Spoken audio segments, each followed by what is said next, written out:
నమస్తే డాక్టర్ రమేష్ గారు. నమస్కారం అండి. So it's a honour to have you on our show. Thank you. So మీలాంటి ఇంటలెక్చువల్స్తో పొలిటికల్ డిబేట్స్, పొలిటికల్ డిస్కషన్ కాకుండా ఒక ఇంటలెక్చువల్ లెవెల్లో డిస్కస్ చేసి సంథింగ్ మనం సిస్టమ్కి ఏదైనా సజెషన్ ఇవ్వగలిగితే దాన్ని తీసుకునే వాళ్ళు ఉంటే తీసుకుంటారు, లేదంటే లేదు. కానీ అట్లీస్ట్ సమాజంలో కొంచెం మార్పు తీసుకురావడానికి కొంత ప్రయత్నంగా మీలాంటి మేధావులతో కొన్ని మాట్లాడి సమాజానికి అందజేయాలనే ఉద్దేశంతో మిమ్మల్ని ఈరోజు ఇక్కడికి ఆహ్వానించాం. Thank you very much. అభినందనలండి. చాలా థ్యాంక్స్.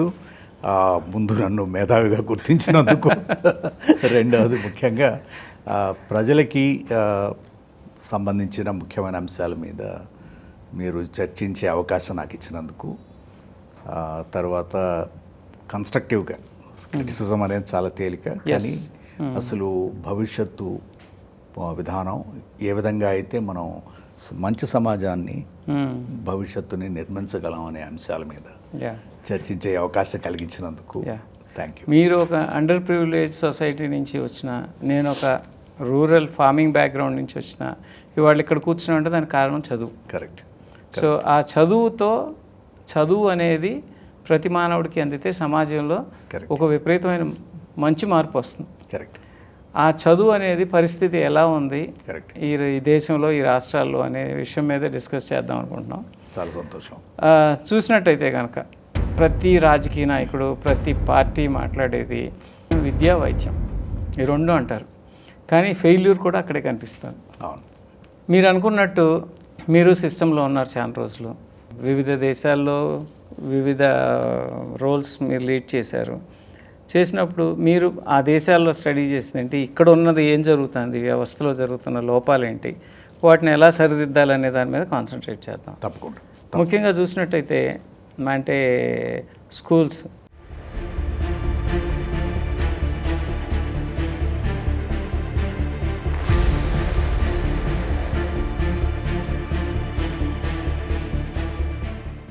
ఇవాళ గవర్నమెంట్ స్కూల్స్ తీసుకుంటే వాటికి ఇప్పటికీ ఇన్ఫ్రాస్ట్రక్చర్ సరిగ్గా ఉండదు.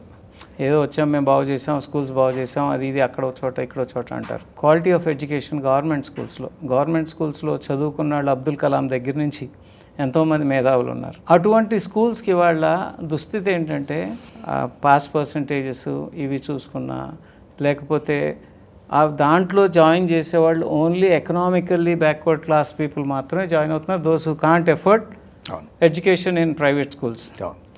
ఈ ప్రైవేట్ అనే దాన్ని భూతం అనాలా, లేకపోతే నిజంగా సమాజానికి మంచి చేస్తుందనాలా? ఈ ఎడ్యుకేషన్లో ప్రైవేటైజేషను, కార్పొరేటీకరణ ఇవన్నీ మంచిదంటారా, చెడు అంటారా? ఈ విషయాలు కొంచెం మీరు చాలా విషయాల గురించి ప్రస్తావించారు కాబట్టి ఒక్కొక్క దాన్ని అన్ప్యాక్ చేసి మాట్లాడదాం. ముఖ్యంగా అసలు ప్రాథమిక విద్య ఏదైతే స్కూల్ ఎడ్యుకేషన్ ఉందో దీని ప్రాముఖ్యత మీరు ప్రస్తావించారు. ఎందుకంటే చదువు అనేది భవిష్యత్తులో ఇన్వెస్ట్మెంట్. ఈ పెట్టుబడి లేకుండా ఈ మానవ వనరుల ప్రగతి కానీ అభివృద్ధి కానీ సాధ్యం కాదు. చదువుకున్న వాళ్ళే కన్స్ట్రక్టివ్గా ఎకానమీకి కాంట్రిబ్యూట్ చేస్తారు. మీరు కూలి పని చేసుకోవచ్చు, వ్యవసాయ పని చేసుకోవచ్చు, దానికి చదువు లేదనుకోవచ్చు. కానీ ఈ రోజుల్లో ఇంత టెక్నాలజికల్ మార్పు వచ్చిన సంవత్సరం మనం ప్రపంచ ప్రగతి చూసినట్లయితే ప్రపంచంలో ఏ దేశము కూడా ఆరోగ్యం, విద్య, ఆహారం ఈ మూడు వారి యొక్క పౌరులకి, సిటిజన్స్కి కల్పించకుండా అభివృద్ధి చెందలేదు. అది మీరు ఈరోజు క్యాపిటలిస్ట్ కంట్రీ అమెరికా, యూరప్ కావచ్చు, కమ్యూనిస్ట్ కంట్రీ లాంటి చైనా కావచ్చు, తటస్థ విధానం ఉన్నటువంటి నార్డిక్ కంట్రీస్ కావచ్చు, ఎక్కడైనా కూడా విద్యలో ఇన్వెస్ట్మెంట్ లేకుండా, అందులోనూ క్వాలిటీ ఎడ్యుకేషన్లో. అందుకని మీరు చూసినట్లయితే ఇప్పుడు ఏ దేశాలు అయితే ముందుకెళ్ళిపోతున్నాయో శీఘ్రగతిని, Singapore, they've invested heavily in education, Japan, South Korea, Taiwan, China, and the entire Europe and North America, Canada and USA. ఇక్కడ కొన్ని ముఖ్యంగా రెండవ ప్రపంచ యుద్ధం తర్వాత రకరకాలైనటువంటి ఆలోచనలు వచ్చాయి. అసలు ప్రపంచాన్ని, దేశాలని ఏ విధంగా అభివృద్ధి చేయాలనేది కొన్ని అంశాల మీద ఈ దేశాలు ఒక విధాన నిర్ణయానికి వచ్చాయి. అంటే సమాజం, తర్వాత ప్రభుత్వాలు. ఏమిటి అంటే ప్రభుత్వ బాధ్యత భవిష్యత్తులో ప్రజల మీద పెట్టుబడి పెట్టవలసిన అవసరం ఉంది. కాబట్టి ముఖ్యంగా విద్యని ప్రభుత్వ రంగంలో కల్పించాలి అనేది వాళ్ళు క్వాలిటీ ఎడ్యుకేషన్. దాంట్లో మీరు అమెరికా క్యాపిటలిస్ట్ కంట్రీ అయినా కూడా it's a completely public education, అంటే government supported government education. Supported. 90% of students ప్రభుత్వ పాఠశాలలో చదువుకుంటారు. వాళ్ళు ఒక సిస్టమేటిక్ విధానాన్ని ఏర్పాటు చేస్తారు. దాంట్లో ప్రైమరీ ఎడ్యుకేషన్ నుంచి, అంటే ప్రీ ప్రైమరీ లెవెల్ నుంచి కూడా 3వ సంవత్సరం నుంచి ప్రైమరీ 5 సంవత్సరాలు, తర్వాత మిడిల్ క్లాసు 3 ఏళ్ళు, తర్వాత 3 ఏళ్ళు 9 నుంచి 12 వరకు, ఇవన్నీ కూడా స్కూల్ ఎడ్యుకేషన్. ఆ తర్వాత మీరు కాలేజీకి వెళ్తారు. ఇవి స్కూల్ డిస్ట్రిక్ట్స్ అని ఏర్పాటు చేసి అమెరికాలో మీరు చూసినట్లయితే స్కూల్ డిస్ట్రిక్ట్స్. ఈ స్కూల్ డిస్ట్రిక్ట్లో ఎవరైతే అక్కడ నివసిస్తున్నారో వాళ్ళందరికీ కూడా, పిల్లలందరికీ 3 ముఖ్యమైన అంశాలు. ఒకటి ఏమిటంటే మీ ఇంటికి వచ్చి ఖచ్చితంగా పిల్లల్ని అడ్మిట్ చేసుకోవాలి అక్కడ. This is a mandate. రెండవది, నేను 5 సంవత్సరాలు యునైటెడ్ స్టేట్స్లో ఉన్నాను, నేను ప్రత్యక్షంగా చూసి చెప్తున్నాను. రెండవది ఏమిటంటే మీ ఇంటికి వచ్చి పిల్లల్ని బడికి తీసుకెళ్ళి మళ్ళీ తీసుకొచ్చి ఇంట్లో అప్పచెప్పడం. ఇది పూర్తి బాధ్యత ప్రభుత్వానికి. రెండవది, మీరు ఒక్క నయ పైసా కట్టవలసిన అవసరం లేదు. మూడవది, హైయెస్ట్ క్వాలిటీ. ఎన్నో తరగతి వరకు అండి? 12th వరకు free education. First grade to 12th grade. Okay. Pre ప్రైమరీకి ఫ్రీ, దాని మీద చర్చ జరుగుతూ ఉంది. ఇప్పుడు న్యూయార్క్ కొత్తగా వచ్చిన మేయర్ మమ్దానీ గారు ప్రీ ప్రైమరీ ఎడ్యుకేషన్ కూడా, ఎందుకంటే దాని మీద ఫ్రీ చేయాలి, దానివల్ల స్త్రీలు ఎవరైతే ఉన్నారో వాళ్ళు కూడా పనిచేయడానికి అవకాశం ఉంది. కాబట్టి you have 12 years of complete quality free education. నా దీనివలన దీంతో పాటు, అంటే ఆ స్కూల్ డిస్ట్రిక్ట్ అంతా కలిపి ఒక చోట ఒక క్వాలిటీ అట్మాస్ఫియర్ క్రియేట్ చేయడం వల్ల play ground, library, laboratory, high quality teachers, వీళ్ళందరినీ ఏర్పాటు చేయడం. తర్వాత ఫ్రీక్వెంట్గా పేరెంట్స్తో ఇంటరాక్షను. మూడవది, ముఖ్యంగా నేను గమనించింది ఏమిటంటే అండి, ప్రతి సంవత్సరం కూడా 2 సార్లు, అంటే ముందు బడ్జెట్ అప్రూవ్ చేయడానికి, స్కూల్కి ఉన్న బడ్జెట్ అప్రూవ్ చేయడానికి గ్రామంలో కానీ ఆ స్కూల్ డిస్ట్రిక్ట్లో ఉన్న పౌరులందరూ కూడా, మీరు సిటిజన్ అవ్వచ్చు కాకపోవచ్చు, అక్కడ మీరు నివసిస్తున్నారు అంటే మీకందరికీ రైట్ ఉంటుందన్నమాట. దాంట్లో పాలు పంచుకొని డిస్కస్ చేసి, ఎదుగో ఈ టీచర్కి ఇంత శాలరీ ఇవ్వడం కరెక్ట్ కాదు, లేకపోతేనేమో దీని మీద ఎక్కువ ఖర్చు పెట్టాలి, సైన్స్ మీద మ్యాథ్స్ మీద మీరు ఎక్కువ ఖర్చు పెట్టాలి. So this was the situation.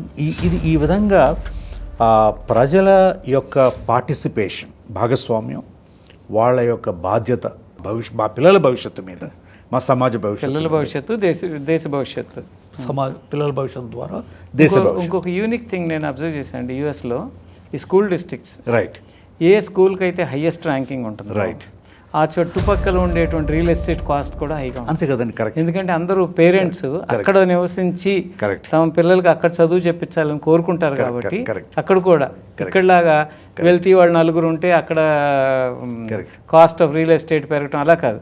A school డిస్ట్రిక్ట్లో ఎడ్యుకేషన్ బాగుంటుంది అనిపిస్తుంది ర్యాంకింగ్, అక్కడ దానికి వాల్యూస్ చాలా హైగా ఉంటాయి. కరెక్ట్. నేను 2000 సంవత్సరంలో 2000 అంటే 25 సంవత్సరాల క్రితం యుఎస్కి మారినప్పుడు నా ముఖ్యమైన నిర్ణయం ఏమిటంటే, బెస్ట్ స్కూల్ డిస్ట్రిక్ట్ ఏముంది, యునైటెడ్ న్యూయార్క్ స్టేట్లో బెస్ట్ స్కూల్ డిస్ట్రిక్ట్ ఏముంది, బెస్ట్ స్కూల్ డిస్ట్రిక్ట్స్ ఉన్నాయంటే 3 ఉన్నాయి న్యూయార్క్ స్టేట్లోను, తర్వాత చుట్టుపక్కల ఉన్న కనెక్టికట్, ఈ స్టేట్స్లో. ఇంకొక ఆప్షన్ ఏమిటంటే యునైటెడ్ నేషన్స్. నేను యునైటెడ్ నేషన్స్కి పనిచేసేవాడిని కాబట్టి అక్కడ యునైటెడ్ నేషన్స్ స్కూల్ ఒకటి ఉంది న్యూయార్క్ సిటీలో. అక్కడ మాకు యునైటెడ్ నేషన్స్ స్టాఫ్ కాబట్టి ఫ్రీ ఎడ్యుకేషన్ ఉంటుందన్నమాట. అయినా కూడా నేను అంతా అసెస్ చేస్తే అగైన్ ట్రాన్స్పరెన్సీ ఏమిటంటే, కంప్లీట్గా అసలు ఏ స్కూల్ డిస్ట్రిక్ట్ ర్యాంక్ ఏమిటి, అక్కడ ఉన్న ఎంత ఖర్చు పెడుతున్నారు పర్ క్యాపిట ఒక స్టూడెంట్ మీద అని చూసిన తర్వాత నేను బ్రయర్ క్లిఫ్ మేనర్ అనే స్కూల్ డిస్ట్రిక్ట్ని ఎంచుకుని అక్కడ నేను ఇల్లు అద్దెకి తీసుకున్నాను. Okay. So it was basic consideration ఏమిటంటే, పిల్లల చదువుకి ఏది బెస్ట్ ఫెసిలిటీ ఉంటుంది. అమెరికాలో 1955లో 2 ముఖ్యమైన అంశాలు తీసుకున్నారు వాళ్ళు. రెండు ముఖ్యమైన నిర్ణయాలు ఐసెన్హోవర్ ప్రెసిడెంట్గా ప్రెసిడెంట్గా ఉన్నప్పుడు ఒకటేమిటంటే బస్సింగ్ ఆఫ్ ది చిల్డ్రన్. అంటే మీరు మనకి ఇప్పుడు సమస్య ఏమిటంటే మనం ప్రతి ఊర్లో స్కూల్ పెట్టుకోవాలంటున్నాం. మనకున్న ఒక మెయిన్ ప్రాబ్లం కూడా అదే అనమాట. ప్రతి ఊర్లో స్కూల్ పెట్టడం వలన మనం టీచర్లు అక్కడ ఉండడానికి ఇష్టపడరు ఒకటి, రెండవది వాళ్ళని మనం మానిటర్ చేయలేము. వాళ్ళకి సపోర్ట్ సిస్టమ్స్ ఉండవు. వాళ్ళు ఏం చేశారంటే అందుకని అందరినీ కలిపి ఒక స్కూల్లో కావాలంటే మరీ ఎక్కువ మంది ఉన్న చోట స్కూల్ డిస్ట్రిక్ట్లో అయితే 2-3 ప్రైమరీ స్కూల్స్ ఉండొచ్చు. కానీ అన్నీ కలిపి ఒక చోట పెట్టడం వలన పిల్లలు బడికి దూరం అయిపోతుంది అంటారు కదా. కాబట్టి పిల్లల్ని ఖచ్చితంగా బస్సులో తీసుకురావచ్చు. సో బస్సింగ్ ఆఫ్ చిల్డ్రన్, దానికి సేఫ్టీ సెక్యూరిటీ గైడ్ లైన్స్ ఉన్నాయి. మీరు రోడ్లో స్కూల్ బస్సు వెళ్తున్నట్లయితే ట్రాఫిక్ మొత్తం ఆపేయడు. స్కూల్ బస్ ఆగి ఉన్నప్పుడు దాన్ని ఓవర్టేక్ చేస్తే highest penalty. That is you cannot overtake. School పిల్లలకి స్కూల్స్ జోన్ లోను ఇచ్చేటువంటి ప్రయారిటీ అసలు మన దేశంలో మన వ్యవస్థలు చూస్తే అంతా అమెరికా కావాలి, సింగపూర్ కావాలి, జపాన్ కావాలని కోరుకుంటాం. కానీ ఆ వ్యవస్థలను ఇక్కడ ఎందుకు ఇంప్లిమెంట్ చేయలేము అనేది సమస్య. ఇప్పుడు అక్కడ మన వాళ్ళు చాలామంది రాజకీయ నాయకులు కానీ బ్యూరోక్రాట్స్ కానీ అమెరికా వెళ్తున్నారు, యూరప్ వెళ్తున్నారు, చూస్తున్నారు, వస్తున్నారు. సింగపూర్ వెళ్ళారు మొన్న ఆంధ్రప్రదేశ్ మంత్రులు. ఈ యొక్క వ్యవస్థని మనం చాలా అసలు మనం ఏం చేయాల్సిన అవసరం లేదు. అది చూసి దాన్ని మనం ఎలా మన సమాజానికి మన పరిస్థితులకి అన్వయించుకోవడం అంతే కదా. కాబట్టి చాలా చక్కగా మనం అభివృద్ధి చేసుకోవచ్చు. కానీ మనం ఏమిటంటే 2 అంశాలు నాకు బాధ కల్పించేవి. ఈ మధ్య కొంతమంది మన తెలుగు మేధావులు కూడా ఈ విషయం గురించి చాలా ఎక్కువ మాట్లాడుతున్నారు. ఏమిటి, మనం అసలు ప్రభుత్వం అనేది ఏ వ్యవస్థని కూడా రన్ చేయకూడదు, ప్రైవేట్ పరం చేసేయాలి మొత్తం అంతా కూడా. ఒక్క సెక్యూరిటీ మాత్రమే ప్రభుత్వం. We should be a security state, lord of police, paramilitary forces, మిగిలినవేమీ మనం చేయకూడదు. ఎందుకంటే ప్రైవేట్ రంగం బాగా చేయగలదు అని. వాళ్ళకి నా సమాధానం ఇది 1950-1960లో షికాగో స్కూల్లో ఈ మిల్టన్ ఫ్రీడ్మన్, ఈ ప్రొఫెసర్ హయాక్ అనేవాళ్ళు ఈ యొక్క థియరీని తీసుకొచ్చారనమాట. ఈ కంప్లీట్ ఫ్రీ మార్కెట్, అసలు గవర్నమెంట్ అనేది చాలా చెడు చేస్తుంది అని. గవర్నమెంట్ బిజినెస్ చేయకూడదు అనేది వేరే విషయం. సర్వీసెస్ కదండి, ఇది ఎసెన్షియల్ పబ్లిక్ సర్వీసెస్. కాబట్టి ఈ యొక్క తగాదా అనేదైతే ఆర్గ్యుమెంట్స్ ఉన్నాయో, ఈ ఆర్గ్యుమెంట్స్ని 1960లోనే అమెరికా సెటిల్ చేసేసింది. ముఖ్యంగా ఐసెన్హోవర్ టైంలోనే ఈ స్కూల్ డిస్ట్రిక్ట్స్, ఈ universal school education, free lunch was another important thing in US. 1955లో free lunch for every child who comes to school. ఎవరు వచ్చినా కూడా వాళ్ళకి మధ్యాహ్న భోజనం. ఇదే మనం ఫ్రీగా పెడుతున్నాం అంటారు. ఇప్పుడు మనం ఏదో దయాదాక్షిణాలు కాదు, ఇట్స్ అ మ్యాండేటరీ. ఎందుకంటే అందరు పిల్లలు కలిసి కూర్చుని ఒకే భోజనం చేస్తారు కాబట్టి వాళ్ళకి అది అసమానతలు లేకోకుండా. అది రెండవది ఏమిటంటే అందరికీ సేమ్ ఆపర్చునిటీస్. మీరు టీచర్లు కానీ, లైబ్రరీ కానీ, ల్యాబొరేటరీ కానీ, ఇవన్నీ కామన్ యాక్సెస్ ఉండడం వలన ఈరోజు మీరు ఒకసారి స్టాటిస్టిక్స్ చూస్తే 90% మంది స్కూల్ ఏజ్ చిల్డ్రన్ ప్రభుత్వ పాఠశాలలో చదువుకుంటున్నారు అమెరికాలో. యునైటెడ్ కింగ్డమ్లో, ఇంగ్లాండ్లో ఎక్కడైతే ఒకప్పుడు ఎలీట్ స్కూల్స్ ఉండేవి ప్రైమరీ, అక్కడ 85% మంది చదువుకుంటున్నారు పబ్లిక్ స్కూల్స్. జపాన్లో 92%, సౌత్ కొరియా ఇంచుమించు 82-83%. అంటే majority children prefer to go to government schools. నేను ప్రత్యక్షంగా 5 సంవత్సరాలు యుఎస్లో ఉన్నప్పుడు చూసింది ఏమిటంటే, మా పిల్లప్పుడు బడికి వెళ్ళేవాళ్ళు, చూసింది ఏమిటంటే ఎనీ డే ప్రభుత్వ పాఠశాలలు చాలా మెరుగ్గా ఉండేవి ప్రైవేట్ పాఠశాల కంటే. బ్రయర్ క్లిఫ్ మేనర్లో ఆ రోజుల్లో 25 సంవత్సరాల క్రితం per capita expenditure on children's education average use to be about $40,000 ఒక చైల్డ్ మీద ఒక సంవత్సరానికి గవర్నమెంట్కి అయ్యే ఖర్చు. ఈ ఖర్చు ఎక్కడి నుంచి వస్తుంది అంటే ఇది మోస్ట్లీ ప్రాపర్టీ ట్యాక్సెస్. అక్కడ అమెరికన్ సిస్టమ్ ఏమిటంటే ప్రాపర్టీ ట్యాక్స్ అంతా అగ్రిగేట్ చేసి అది రింగ్ ఫెన్స్ చేసి ఓన్లీ స్కూల్ ఎడ్యుకేషన్ కోసం ఖర్చు పెడతారు. ఓకే. దట్ ఈస్ అంటే ఏ డిస్ట్రిక్ట్లో ఏ స్కూల్ డిస్ట్రిక్ట్లో అది. దాంట్లో అసమానతలు ఉంటాయి కాబట్టి ఇప్పుడు పోర్ పీపుల్ ఉన్నారు, అక్కడ అంత కట్టలేరు ఒక డిస్ట్రిక్ట్లో, దానికి స్టేట్ నుంచి ఇంత సబ్సిడీ, ఇక్కడికి సెంటర్ నుంచి ఇంత సబ్సిడీ. ఓకే. సో ఆ రెండు కూడా సో దాన్ని ఈక్వలైజ్ చేయడానికి ఎడ్యుకేషన్ అయినా కూడా ఎడ్యుకేషన్ ఇన్ఈక్వాలిటీస్ ఉంటాయి కానీ ఇంచుమించు. సో ఇదంతా కథంతా ఎందుకు చెప్తున్నానంటే 2 అంశాలు. ఒకటి, school education is a public entitlement. గవర్నమెంట్కి బాధ్యత, పూర్తి బాధ్యత, పౌరులందరూ భవిష్యత్తుని నిర్మించవలసిన ఎవరైతే పిల్లలు ఉన్నారో వాళ్ళందరికీ కూడా హయ్యెస్ట్ క్వాలిటీ ఎడ్యుకేషను ఇవ్వాల్సిన అవసరం. ఇది ఓవర్వ్యూ. అది మనం ఇప్పుడున్న పరిస్థితి ఏమిటనే విషయం చర్చిద్దాం. ఇప్పుడు అక్కడ చూశారు స్టడీ టూర్లు, ఇప్పుడే సింగపూర్కి కొంతమంది మంత్రులు వెళ్ళారు. ఇది ఎప్పుడు ప్రతి ఏ గవర్నమెంట్ ఉన్నా మంత్రులు వీళ్ళు ఎమ్మెల్యేలు వెళ్ళి స్టడీ చేసి వస్తూ ఉంటారు.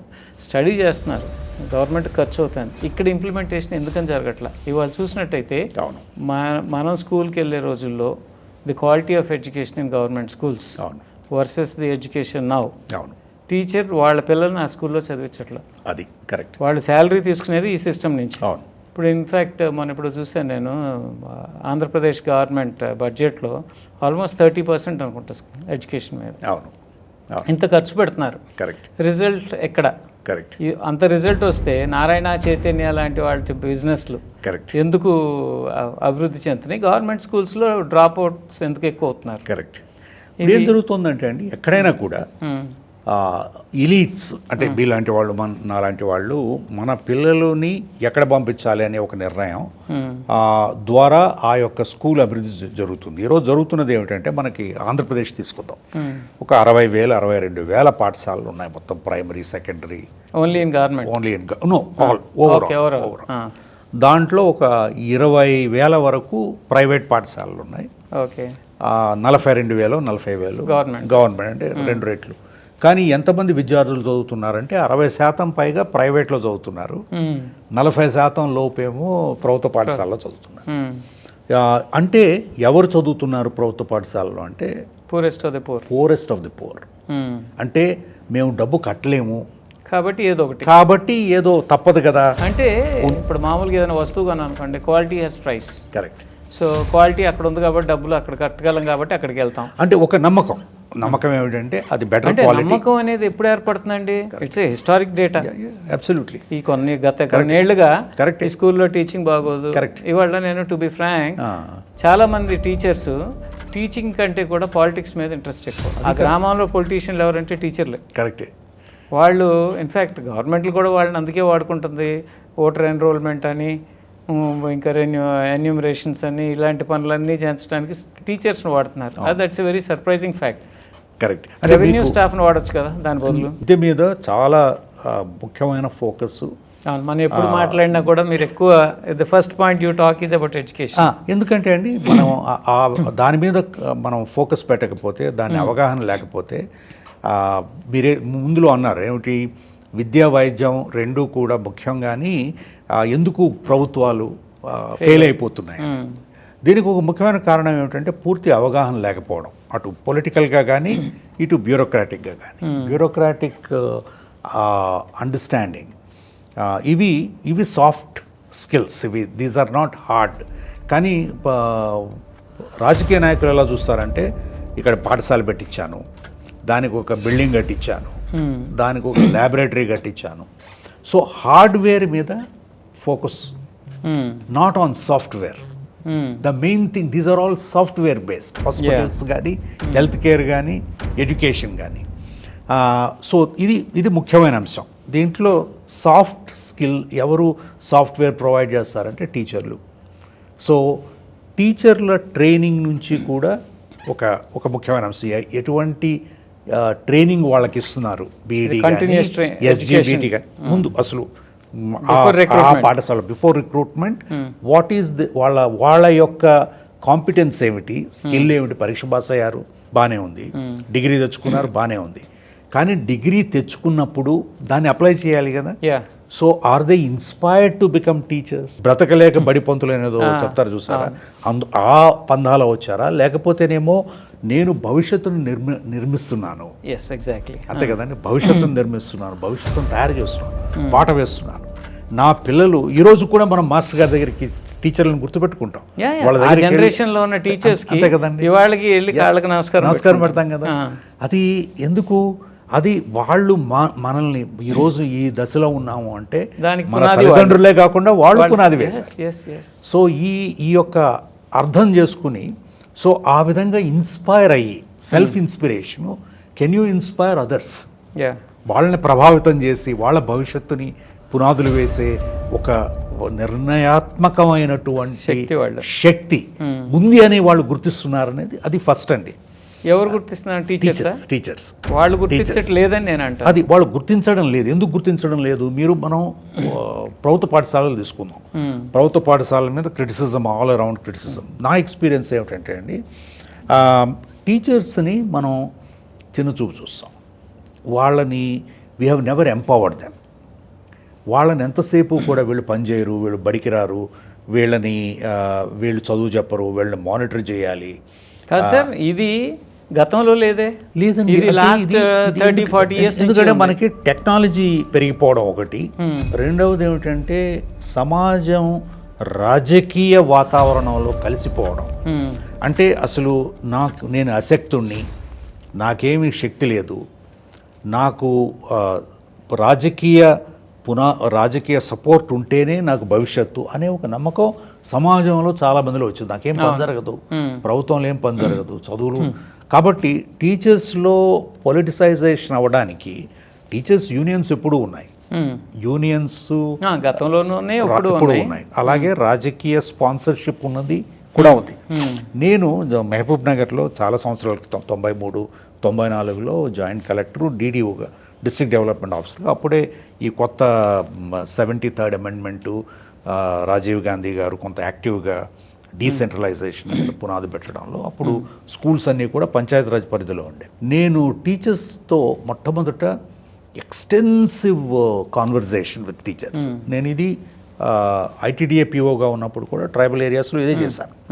అసలు ముందు అర్థం చేసుకొని పిల్లలు, తల్లిదండ్రులు, టీచర్స్, ఈ మూడు కదండి ముఖ్యం. తర్వాత ప్రభుత్వ భాగస్వామి.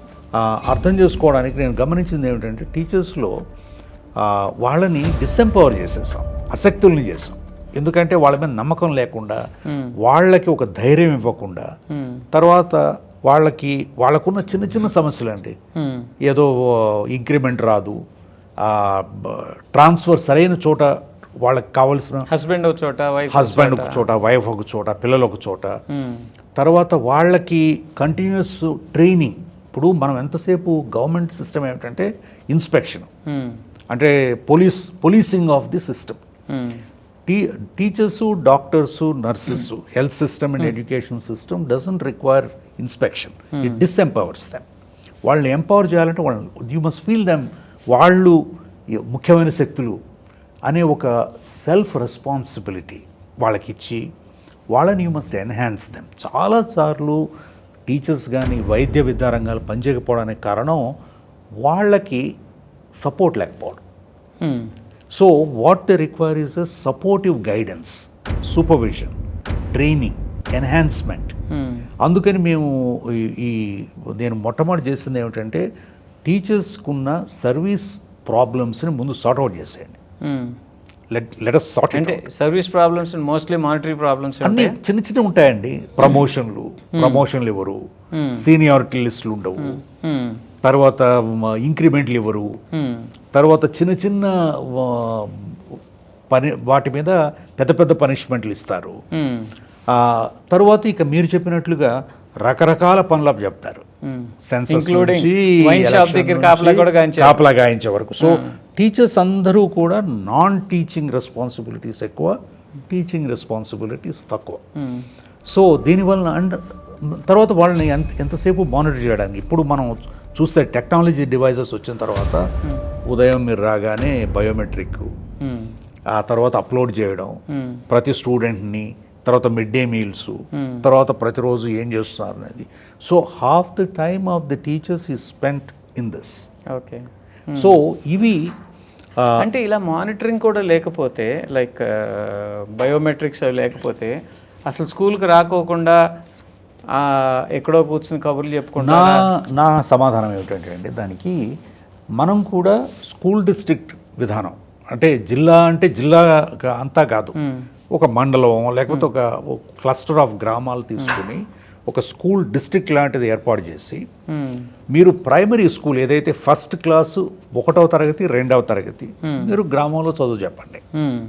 నేను ట్రైబల్ ఏరియాస్లో 89, 91 మధ్యలో ఏం చేశానంటే ప్రతి గ్రామంలో కూడా ప్రతి గ్రామంలో స్కూల్ పెట్టండి.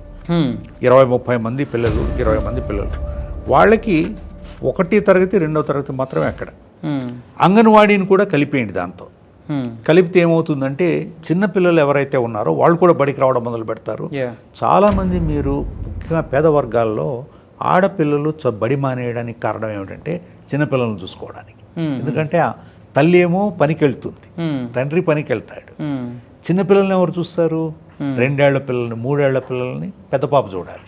కాబట్టి పెద్ద పాప బడి మానేస్తుంది. ఎందుకు? ఈ చిన్నపిల్లలను చూసుకోవడానికి, తల్లి కూలికి వెళ్తుంది. అది కాబట్టి మీరు అంగన్వాడీని ఈ ఏదైతే ప్రైమరీ స్కూల్ని కలిపి చదివిస్తారో అక్కడ మాస్టర్ గారు 1వ 2వ తరగతి ఆయనకు కూడా ఎక్కువ బర్డన్ లేకుండా, ఆ తర్వాత 3వ తరగతి నుంచి 12వ తరగతి వరకు హై స్కూలు ఒక చోట, పిల్లల్ని బడికి తీసుకురండి, బస్సులో తీసుకురావడం ప్రభుత్వ బాధ్యత, తీసుకురావడం, మధ్యాహ్నం భోజనం. కాబట్టి అప్పుడు ఏమిటంటే మీకు ఒక చోట అందరు టీచర్లు ఒక చోట ఉంటారు. Science, English, Hindi, Telugu, maths teachers అందరూ ఒక చోట ఉంటారు. ఒకే స్కూలు, అక్కడ మీరు మంచి లైబ్రరీ, మంచి ల్యాబొరేటరీ, మంచి play ground, so you can cluster together. అంతే కదండి. దానివల్ల మానిటరింగ్ చాలా తేలికవుతుంది కదా. ఇంకోటి ఏమిటి, ఈ స్కూల్ నుంచి మీరు నెలకొకసారి ఈ ప్రైమరీ స్కూల్ టీచర్లందరినీ పిలిపించి, ఇదివరకు సెంటర్ క్లాస్ అని ఉండేది, అవునండి, అందరు కలిసి టీచర్లందరికీ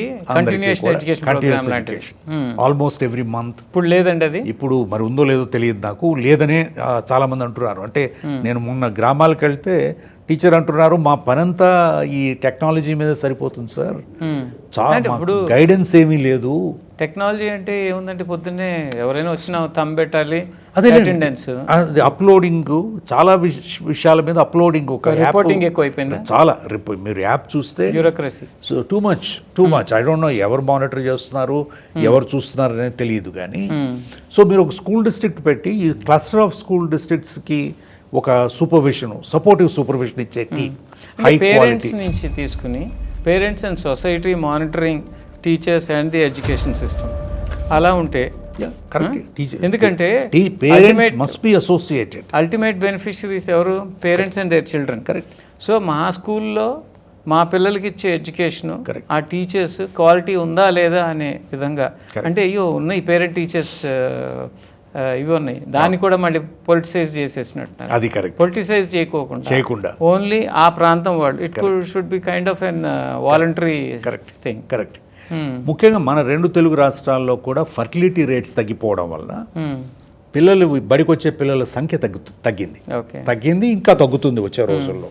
ఎందుకంటే ఇదివరకు ఉన్నంత పాపులేషన్ ఇప్పుడు లేరు కాబట్టి మనం ఒకసారి కంప్లీట్గా రివ్యూ చేసి ఎక్కడ బడి అవసరం, ఎటువంటి బడి అవసరం, ఇది మనం ప్రభుత్వ పాఠశాలల గురించి మాట్లాడదాం ముందు, తర్వాత ప్రైవేట్ స్కూల్స్ గురించి.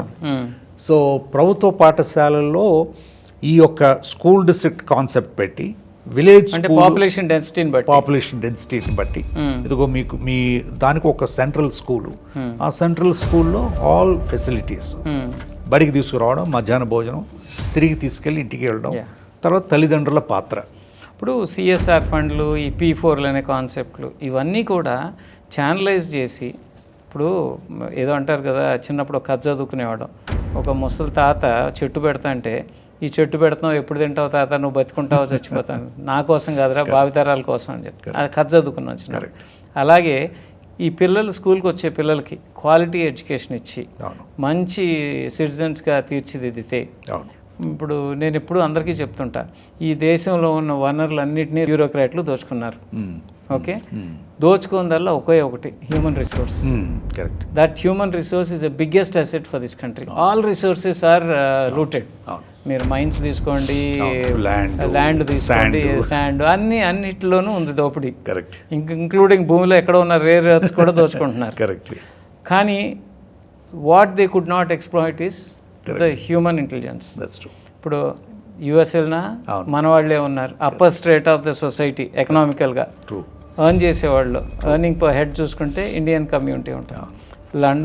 మీరు యూరోప్ వెళ్ళినా అలాగే ఉంది, ఇంక్లూడింగ్ ఆఫ్రికా ఆల్సో. సౌత్ ఆఫ్రికాలో Indian community or Malaysia farm లేబరర్గా వెళ్ళారు. చదువు మూలంగా అందరిలో మార్పు వచ్చింది. అలా మనం కూడా మన సొసైటీని తీర్చిదిద్దుకునే విధంగా వీళ్ళని క్రియేట్ చేయటం కోసం ఒక డ్రైవ్ లాగా తీసుకుని మన ఒక్కొక్క మండలం తీసుకున్నారు అనుకోండి. మండలం నుంచి ఎక్కడి నుంచి ఎక్కడో చూసుకున్నా maybe 20 kilometres. 20 kilometres is reachable by bus. పిల్లల్ని తీసుకెళ్ళి అప్పచెప్పే బాధ్యత కొంత వాలంటీర్స్ని పెట్టండి. ఇలాంటి సిస్టమ్ని ఎందుకని రీవ్యాంప్ చేయరు? చేయాలండి. ఎందుకు చేయలేరని నాకు తెలియదు, కానీ దానికి ఒక రాజకీయ కమిట్మెంట్ ఉండాలి. ఇప్పుడు ఈ ఐడియా ప్రతి పంచాయతీలో అది వాళ్ళకి కూడా మంచిదే కదండి. ఇప్పుడు ప్రతి పంచాయతీలో లేదా ప్రతి గ్రామంలో లేదా ప్రతి వాడలో ఒక బడి ఉండాలి అనేది సాధ్యం కాదు. దానివల్లనే మన యొక్క రిసోర్సెస్ని డిసిపేట్ చేస్తున్నాం. మీరు గ్రామంలో ఒక హరిజన వాడలో కానీ లేకపోతే ఆదివాసీ గ్రామంలో కానీ పెట్టండి, స్కూల్ పెట్టండి, కానీ first and second class anganwadi. ఎందుకంటే టాడ్లర్స్ వాళ్ళు వెళ్ళలేరు కాబట్టి ఫస్ట్ అండ్ సెకండ్ క్లాసు తల్లిదండ్రుల దగ్గరకు ఉంటారు, వాళ్ళు వచ్చి చూసుకోవడానికి. అంగన్వాడీ చిన్నపిల్లలందరూ కలిసి పనిచేయడం. 3వ తరగతి నుంచి సెంట్రల్ స్కూల్. ఆ సెంట్రల్ స్కూల్లో మీరు అన్ని facilities, play ground, library, laboratory, అక్కడ హై క్వాలిటీ. సో మీరు అందరినీ అగ్రిగేట్ చేశారనుకోండి, టీచర్స్ అందరూ ఒక చోటకు వచ్చారనుకోండి, వాళ్ళు కూడా హ్యాపీగా ఉంటారు. ఎందుకంటే కొంచెం పెద్ద గ్రామం కాబట్టి లేదా చిన్న పట్టణం కాబట్టి అక్కడ వాళ్ళకు కూడా ఫెసిలిటీస్ ఉంటాయి ఉండడానికి కానీ రెంట్ కోసం కానీ. కాబట్టి అండ్ మానిటరింగ్ ఈజీ అవుతుంది మీకు. అవునండి.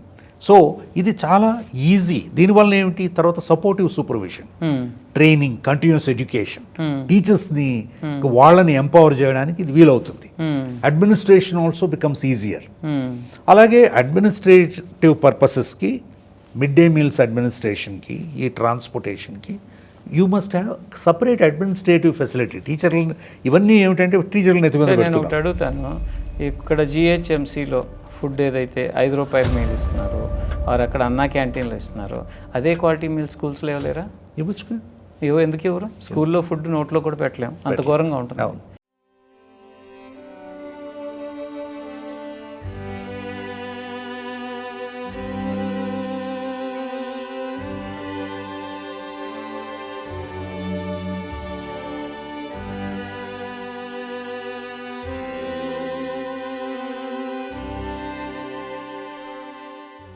అంటే పిల్లలకి అసలు వాళ్ళ బాల్యాన్ని మీరు ఎలా చదివేస్తున్నారు? అంతే కదండి. అంటే ఈ ప్రభుత్వ పాఠశాలలో ఇటువంటి చిన్న కరెక్షన్స్ ఒక గవర్నమెంట్ కనుక ఒక చిన్న డైరెక్షన్ తీసుకోవాలి.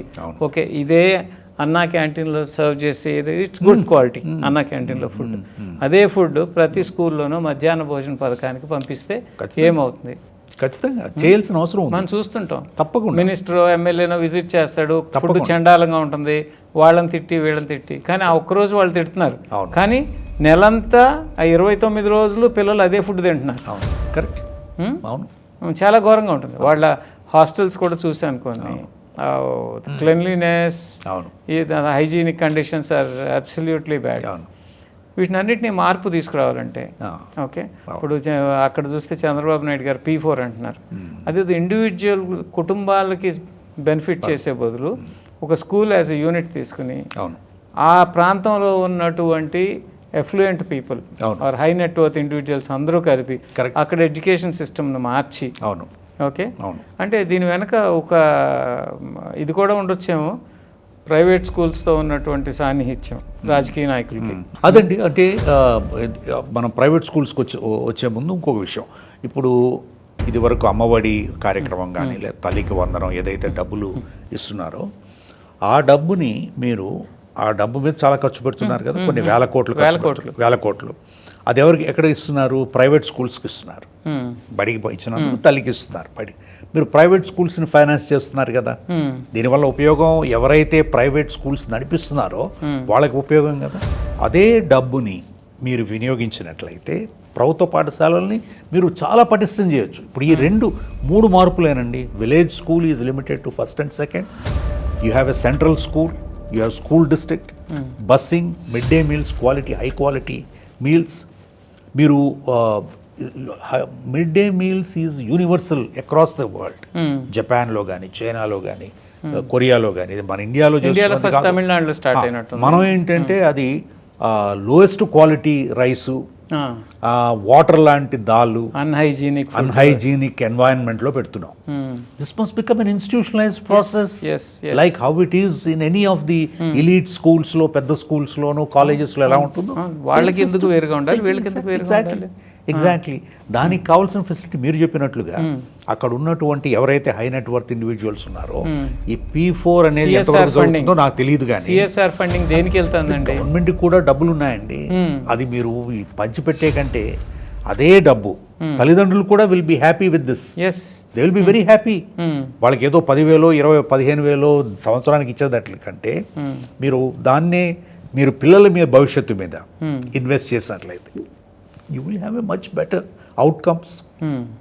అండ్ పర్టికులర్లీ ఈరోజు ఎవరైతే డబ్బుండి మార్జినల్గా ఉన్నా కూడా నేను చదివించుకుంటాను ప్రైవేట్ స్కూల్లో అని పంపించిన వాళ్ళకి there is no problem, let them. తల్లిదండ్రులు పూర్ అయినా కానీ ఇంకా ఎక్కువ కష్టపడిన పిల్లల్ని better education, correct, better education అనే ఒక అపోహతో ప్రైవేట్ స్కూల్స్ కరెక్ట్ ఆ ఉచ్చులో పడిపోతుంది. కరెక్ట్. రెండవది ఏంటంటే కార్పొరేటైజేషన్ ఆఫ్ స్కూల్స్.